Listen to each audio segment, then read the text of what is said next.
Hello and welcome to Mimo. We saw in the comments from the videos that we have posted before doubts about how it is to be an ecstatic dance DJ, about the musics and everything else. So we decided to make this video to share with you a little bit of how is it to be a DJ in ecstatic dance. Well, for starters, I want to make clear that I'm not an ecstatic dance DJ. I'm not a DJ yet. So what I'm going to share with you, it's just a little bit intro of what's the difference between a regular DJ and an ecstatic dance DJ, and what are the details about the ecstatic dance music.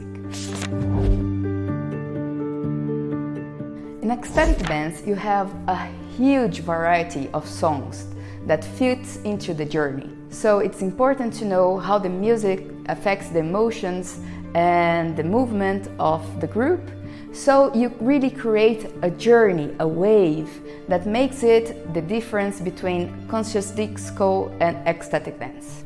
When you enter the website ecstaticdance.org, you can register yourself, and there you have much more information about how to create your own ecstatic dance, which are the guidelines that we already shared on the other videos before, and also how should be an ecstatic dance journey.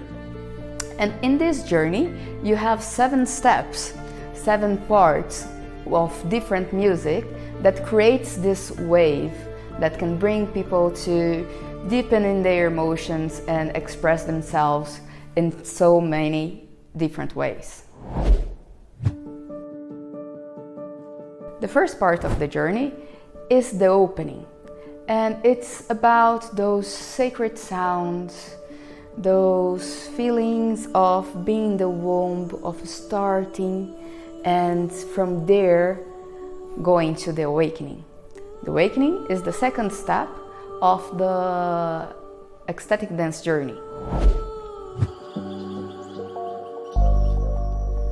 The awakening part brings a little bit of the childhood, first childhood experience, and that has to do with innocence and mystery, and you can build up a little bit even within sexuality, like the first discoveries of self. The third part is the building up, and in the building up you can play more, you can have like those teenager vibes where you can really express more. You can play even with sexuality in this part, and you can have even more rhythm, more playfulness and more excitement in this part. Now for the fourth part, you get to the climax. That's where you can play with intensity, with power, with that part of the adult age that can bring you to an ecstasy, that can bring you to the transcendental feelings, where you can really put it all out there and express yourself in your fullest. After the climax, after you go all full on the dance floor and on your music as a DJ, you have this part of the elderly like emotion, of the nostalgia, of this warm feeling where you're able to integrate everything that you went through this whole journey and bring it closer to yourself and feel it deeper within. And the last part is the closing, and that's about death and beyond, and afterlife. It's about peace, quietness, getting back to yourself, going deeper, rest, and all those emotions that brings you to a state of